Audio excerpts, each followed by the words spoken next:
በእህታችን ባምቢ ላይ የሚደርሰውን የጅምላ ፍርድ እንቃወማለን። እንኳን ባምቢ ቢምቢ ላይ መፍረድ አይቻልም። የራስን ኃጢአት ተሸክሞ በሌላ ሰው ኃጢአት ተንጠልጥሎ መዘቅ አይቻልም። ኮሜዲያን ሲቀልድ እንጂ ሲፈርድ አያምርበት። ፍርድን ለፈራጁ በቃ ባምቢ ሀበሻን ለምን የቤተ ክርስቲያንን ስራ ማስታወቂያ ትሰራለች? እኛ ቅዱሳኑ ያለን አይነት ወይም ደግሞ ቅዱሳኖች እያሉ ማስታወቂያ የሚሰሩ ቅዱሳኖች እያሉ ለምን እርኩሳን ይሰራሉ የምትመስል አስተያየት ሰጥቷል። እንግዲህ ይሄ ከምን ይመነጫል መሰላችሁ? ቤተ ክርስቲያንን ደጋግሞ ከመዝረፍ፣ ከቤተ ክርስቲያን ደጋግሞ ኮሚሽን ከመብላት፣ ቤተ ክርስቲያን ደጋግሞ ከመሄድ የተነሳ ኢየሱስ አጎታቸው ይመስላቸዋል። ቤተ ክርስቲያን ደግሞ ያጎታቸው ቤት ይመስላቸዋል። ስለዚህ በአጎታቸው ቤት ደስ ያላቸው ሰው ይገባል። እነሱ ቅዱሳን የሚሉት እርኩሳን ወደዛ አይጠጋም፣ በእነሱ መስፈርት ማለት ነው። ሲጀምር ቤተ ክርስቲያን የሃይማኖት ተቋማት የሚቋቋሙት እኮ ለቅዱሳን አይደለም። እንደዚህ አይነት በአንተ ንግግር መሰረት መስፈርቱን አያሟሉም የሚባሉ ሰዎችን ወደ ቤተ ክርስቲያን እንዲመጡና እንዲጠጉ የክርስቶስን ስራ እንዲሰሩ የክርስቶስን ባህሪያት እንዲይዙ ነው። አንተ ባምቢ ሀበሻ እንደዛ አይደለችም ብለህ ካሰብ ወደ ቤተ ክርስቲያን አስጠግተዋት የቤተ ክርስቲያንን ነገር ቢያስተምሯት እሷም የቤተ ክርስቲያን ማስታወቂያ ብትሰራ ምንድነው ኃጢአቱ ነው? ለዚህ እኮ ነው ብዙ ሰዎች ቤተ ክርስቲያን የሚመሽዋት። እኔ ኃጢአተኛ ከሆንኩ ወደ ቤተ ክርስቲያን እንድመጣ መገፋት ነው ያለብኝ እንጂ ከቤተ ክርስቲያን እንድርቅ በእንዳንተ አይነት ንግግር ማለት ነው። የግድ አንተ ነህ ኮሚሽን የምትበላው ሰውዬ፣ ደጋግመ ኮሚሽን የበላ ሰውዬ አንተ ነው ወደ ቤተ ክርስቲያን መሄድ ያለብህ። ክርስቶስ እነማንን ያከበረው? አረ ስብከት እያለኝ ነው ዛሬ። እነማንን ያከበረው እንዴ? ረጃጅሞቹን እኮ አይደለም ቁመታቸው ከሩቅ ክርስቶስ መምጣቱን የሚያውቁት ሰዎችን አይደለም እኮ አጭሩን ሰው እኮ ነው መርጦ እቤትህ እራት እንብላ ከቤተሰቦች ጋር እንደ ልብ ታየኛለህ ያለው። እንዴ ከእናንተ መካከል ኃጢአት የሌለበት ሰው መጥቶ ይውገራት ያለው እኮ ቅዱሳን ሴትን አይደለም እኮ። እግሩ ላይ ሽቶ የቀባችሁን እናንተ ምን አረጋችሁ?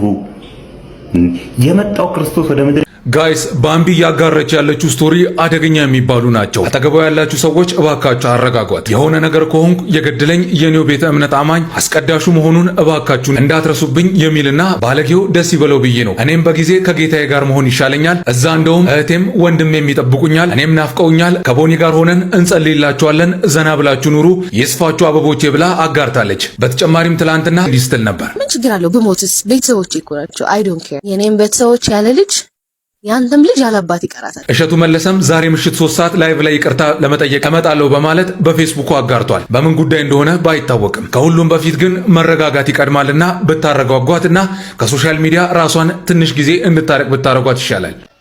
ያንተ 2.8 ሚሊዮን አይደል ነገስ ሰው ይዛ በጣም ክብር ያለ ሰው ልትሆን ይገባ ነበር። እውነት እኔ ምን ያህል በእግዚአብሔር እንደምታመን ታውቃለህ ማለት ነው። የኔ አባት በዚህ ሰዓት እግዚአብሔር መጥቶ እናንተ ላይ ቢፈርድብን ሁላ ደስ ይለኛል። ያን ያህል ግን እኔ እግዚአብሔር ሲጠብቀኝ፣ እኔ እግዚአብሔር ሲወደኝ በጣም ትንሽ የህፃን ልጅ ልብ ነው የሰጠኝ። የህፃን ልጅ ልብ እሱ ደግሞ ከምንም ያወጣኛል። ክፋት እንዳላስብ ምን እንዳላስብ ጥሩ ነገሮች እንዳስብ አድርጎ ይሰራኝ እግዚአብሔር ሲሰራኝ ራሱ ማለት ነው። ለዛ አንተ ግን ይሄው ማርያምን የምሬ ነው። ልብ ላይ መስራት አለብህ። በጣም ልብ ጥቁር ነው። ይሄ ከኔ ብቻ አይደለም ከአባቶች የሚመጣ ንግግር ነው።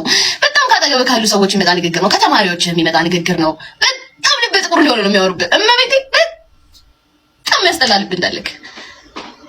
ስለዚህ ይሄ ልብ ይዘክ ቤተክርስቲያን ስላወራክ የምታታለው ባለው ህዝቡን ነው። እኔ አሁን ስለጨፈርኩ ህዝቡ ባለጌ ያደርገኛል። አንተ ደግሞ ስለ ቤተክርስቲያን ስለምታወራ ህዝቡ ጥሩ ያደርጋል። መድኃኒዓለም ግን የሁለታችንን ልብ ያውቃል። ባይ ዘ ዌይ ልክ ቦኒ በመጥፎ ኮሜንት ስትሞት ማለት ነው አንተ ነህ አንዱ ገዳይ። እንዳንተ አይነቱ ጣት ቀሳሪ ነው የሚገላት ገባ። ከዛ ግን ልክ ጣና ገዳማት ላይ ሄደህ እግራቸው ስር ተንበርክከህ የተማርከው አባት ስለ ቦኒ የተናገሩትን ስብከት ስማ ቁጭ ብለህ፣ ስለ ቦኒ የተናገሩትን ስብከት ስማ ቁጭ ብለህ። እሺ አየህ፣ ልቦናህን ሰብስበህ ለዩቲዩብህ ሳይሆን እግዚአብሔርን ለማወቅ ብትሄድ ኖሮ ያሉትን ትሰማቸው ነበር ከልብህ። ግን አንተ ሄድከው ለቪው ስለሆነ ያሉትንም አልሰማቸውም። እዛ ድረስ ሄደ ከዚህ ባህር ዳር ድረስ ተሻግረህ ማለት ነው። እሳቸው ግን ምን አሉ? ጥሩ ማውራት ካልቻልክ አፍህን ዝጋ አሉ። ልክ ለእንዳንተ አይነቱ ማለት ነው። እኔ ካንተ በጣም እሻላለሁ። አየህ አሁንም እንዳንተ ወርጄ እንዳንተ ወርግጥ ያለ ቃል እየተናገርኩ አይደለም። አንተ ግን ሱፍህን ለብሰህ በጣም የወረደ ንግግር ተናገርክ። አሁንም እልሃለሁ የመጣኸው በቤተሰቤ ነው።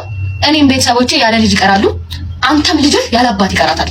አለበለዚያ ይቅርታ ወጥተህ ትጠይቃታለህ፣ ቪዲዮውንም ታጠፋታለህ፣ ወይ ደግሞ እስኬት ድረስ መሄድ እንደሚችል ዱርዬ ብለኸኝ የለ ዱርዬ ምንም የሚያስጨንቀው ነገር እንደሌለው አሳያለሁ። የዘንድሮ ቲክቶከሮች ደግሞ ሌላ ጉዳ መጡ። ማታ ጭፈራ ቤት ባደሩበት ልብስ የክለቡን ላብ እንኳን ሳይታጠቡ ጧት ቤተክርስቲያን ሄደው የምስጋና ቪዲዮ ይለቁልናል። አስቡት እስቲ። ባጠገባችሁ ስታልፉ የሺሻና የዕጣን ሽታ ተደባልቆ ነው የሚሸጣችሁ። አንዳንዴ ስክሮል ስታደርጉ አንዱ ቪዲዮ ላይ ነይ ማታ ማታ እያሉ ውስኪ ሲራጩ አድረው እሷችሁ ስታደርጉት ቀጣዩ ቪዲዮ ላይ አውደ ምሕረት ላይ ጸበል ሲረጩ ታያላችሁ። የምንገርመው እኛ ነን። አንድ ባለየ ቲክቶከር ቤተክርስቲያን ግቢ ሲገባ ስናይ እኮ ልክ የደርቢ ዋንጫ እንደበላ ትልቅ ቡድን ድል እንዳስመዘገቡ ነው የምንቆጥረው። ወይኔ ኮመንቱ እና ዘንበዋለን አይደል? የመቤት እንትናይ የመቤት ይወዳች ጸጋውን ያብዛልሽ። ኧረ ምን አይነት ጸጋው ነው! ያንጎበር ጸጋ። እናም እንግዲህ ከዚህ ንግግር ሌላ ደግሞ ይሄንን ፓርት አንዴ ስሙኝ። የሀገራችን ባለሀብት ለጾታዊ ጉዳይ እኔን ከፈለገኝ ያለ ማንገራገር ዝግጁ ነኝ የሚለው ንግግሯን እንግዲህ ብዙዎች ተቆጥተውበታል። ግን ለካ እሷ ታይቷት ማስታወቂያ እንዳሰራት በሚዲያ አይተናል። እንግዲህ ባለሀብቱን በአደባባይ ክብራቸውን የሚነካ ንግግር መናገሯ መጥፎ መስሎን ነበር። ግን የሥራ ዕድል ካመጣላት እኛም አንዳንድ ካምፓኒዎችን ልንዘረጥጣቸው አስበናል ያሉ ግለሰቦች አሉ። ረፉ። ይሄ ሁሉ እስካሁን ኖርማል ነበር ባይዘው። ምክንያቱም አንዳንድ ድርጅቶች ምርታቸው ይሸጥላቸው እንጂ ማስታወቂያ የሚሰራላቸው ሰው ጭራ ቢኖረው የሰው ጅብ ቢሆን ምንም ግድ የላቸው። እናም እዚህ ጋር የብዙዎችን ትኩረት የሳበው ነገር አንድ ባለሀብት ባገኝ አልምርም የሚል ንግግር ነው። ይህንን እንግዲህ ከቲክቶከሯ ባምቢ ሀበሻ ወይም ከሃና ግሬ ውጪ በሌላ ሰው ስላላየን እሷ ነች የሚል ነገር ነው ሰዎች እያሉ ያሉትና ለዛ ነገር ደግሞ እሷን እየተናገረ እንደሆነ ለማሳየት ያመጡትን ቪዲዮ ላሳያችሁ። ከዚህ በፊት ከባለ ሀብቱ ጋር በእንደዚህ አይነት መንገድ ቪዲዮ ሰርታለች ወይም ደግሞ ላይቭ ላይ ሰዎች ለጠየቋት ጥያቄ እንደዚህ ብላ መልስ ሰጥታ ነበር። ስለዚህ ቀጥታ ይሄ ጉዳይ የሚመለከተው እሷን ነው ብለው ያስቀመጡትን ቪዲዮ ላሳያችሁ። አላሙዲን ይሳሳትብሻል፣ እሷን አትምሰይ፣ ይቅርብሽ። ማንን ማህደር ነው አላሙዲን እንዳይሳሳት? እኔ ቢሳሳት ላርመው፣ እኔ ቢሳሳት እማርመው ይመስላችኋል እንዴ? ቆይ ግን እናንተ እንግዲህ ከባለ ሀብት ጋር የተያያዘ እኔ ባገኘው አልምርም የሚል አይነት ንግግር የተናገረችው እሷ ብቻ ነች። ስለዚህ ይሄ ጉዳይ ቀጥታ እሷን ይመለከታል እና እሷን ለማለት ነው ስሟን መጥራት ነው የቀረ የሚሉ ሰዎች ነበሩ። እናም እንግዲህ ከዛ ውጪ ቀጥሎም እንግዲህ ለገዳም ቪዲዮ ይሰራሉ እነዚህ ሰዎች። ለምንም አይነት ድርጅት ቪዲዮ ቢሰሩ ማስታወቂያ ከአንገቴ ላይ ማህተቤን አስበጥሳችሁኛል። ስለሚሰድቡኝ፣ ስለሚዘልፉኝ፣ ስለሚያንቋሽሹኝ ሃይማኖቴን እንዳይናገሩብኝ ስለፈልግን ማህተቤን ነቅያለሁ። እመቤቴ እዚህ ፊት ለፊቴ ነበረች አይደለ? አስመስታችሁኛል። ምክንያቱም ስለምዘልፉኝ የሃይማኖት ትላልቅ ምንድነው ዲያቆን ገለመሌ የምትባሉ በአጠቃላይ ማለት ነው ቁጭ ብላችሁ እንደው የእመቤቴ ስለጥፈው ባታወራ እያላችሁ ስሜ ከእናንተ ጆሮ ሰምቼ አንስቻለሁ። ለኮመንታተር አይደለም ለእናንተ። ማንም ፍጹም የለም። ምን አይነት ህይወት እንደምናሳልፍ፣ ምን አይነት ላይፍ እንዳለን፣ ምን አይነት ዋጋ እንደምንከፍል እናንተ አታውቁ። እናንተ የምታውቁት ሚዲያ ላይ ለብሰን ስቀን ለእናንተ የምንመልስላችሁን መልስ ነው እንጂ ሊያ ከቪዲዮ በኋላ ከልጇ ጋር ምን አይነት ህይወት አላት፣ ምን አይነት ላይፍ አላት፣ እንዴት ነው የምታሳልፈው፣ እንዴት ነው የምትሆነው፣ ምንድነው የምታደርገው፣ ማንም ይሄ አይመለከተውም። ሚዲያ ስከፍት ብቻ ግን የምናገረውንና የምለውን እየለቀማችሁ ወስዳችሁ እኔ ወንጀለኛ፣ ኃጢአተኛ፣ በደለኛ፣ እግዚአብሔር የጠላኝ፣ እግዚአብሔር የተጸየፈኝ፣ ህዝብ የጠላኝ ሴት ነኝ ለእናንተ ነው እንጂ ለመድኃኔዓለም አይደለም።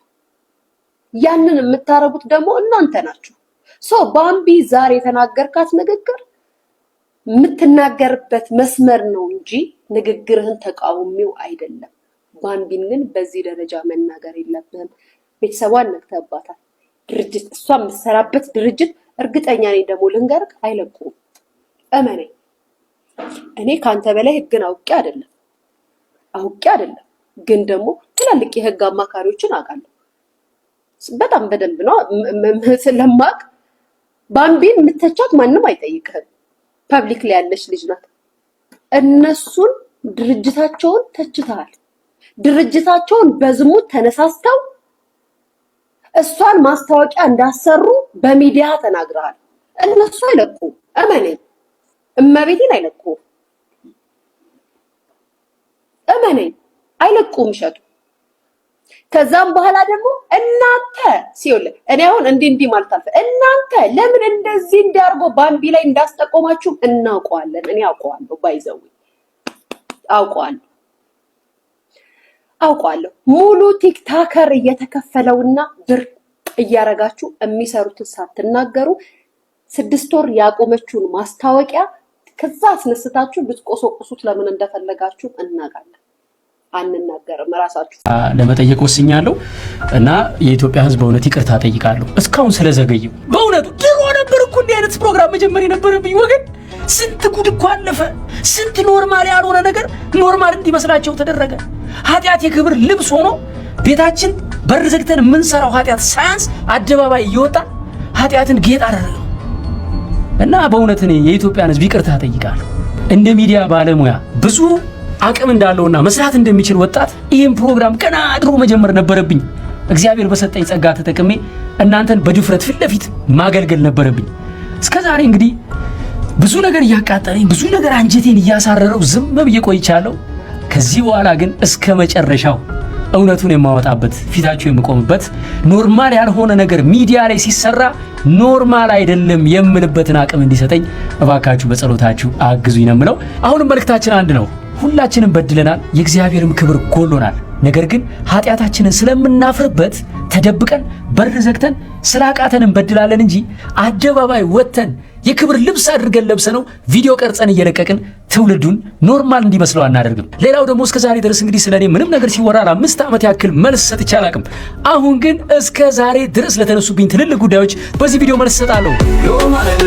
እንግዲህ ተመልካቾቻችን ዘንድሮ እየተቸገርን ያለነው ነገር ምንድነው? አንድ ሰው የሆነ ነገር ካለ በኋላ ሰውየው ያለው ነገር እውነት ከሆነ እውነትን አታክ ማድረግ ስለማይቻል መጀመሪያ ሰውየው የተናገረውን መቀየር፣ መገልበጥ፣ ትርጉሙን ማዛባት፣ ከዛ በኋላ ያን የተዛባ ነገር ደግሞ መተቸት። ከተቸገሩት እኩል እያመቻቸ ኮሚሽንህን እየሰራክ አንተ ለኔ ስለ ጌታ ልትነግረኝ ነው? እኔ እኮ የምሰራትን የማገኛትን አካፍላለሁ። አየክ ቲክቶክ ላይ መጥተው እንደዚህ ተቸገርኩ ለሚሉኝ እህት ወንድሞቼ ሳልሰስት አካፍላለሁ። አንተ ግን ከተቸገረው ላይ ትካፈላለህ። ይሄ ነው ልዩነታችን። ታዲያ ፈጣሪ ከማን ጋር ነው የኔ ጌታ? አየክ ልዩነታችን። እኔ ደንሼም ምን ብዬም አምጥቼ አይኔ ግን የተቸገረ ነገር ሲል አይችልም። አንተ ግን ፈጣሪን አውቀዋለሁ ብለክ ገዳማትና ምን ድረስ ትሄዳለህ? ከገዳማውያኑ እኩል ወስደህ ትወጣለህ። ስለዚህ ለመቅለልም ከተፈለገ በጣም የምትቀለው አንተ ነህ። ክብርህን ብትጠብቅ ይሻልሃል። እመቤቴን የምሬን ነው። እኔ እኮ ከቀጥሎ ማስታወቂያ መኖር ሳይ በጣም ነው ያፈርኩት። ለማስታወቂያ ብለህ እኔን ትጠቀመኛለህ? አታፍርም? ትልቅ ሰው አይደለህ? የወለድክ አንተ እኮ ገበናይ ማርያም ከእናቴ ጋር እኮ ነው የምታስቀድሰው። ማርያም ከእናቴ ጋር ነው የምታስቀድሰው። ግን አንተ 2.8 ሚሊዮን አይደል አይገስ ሰው ይዘህ በጣም ክብር ያለ ሰው ልትሆን ይገባህ ነበር።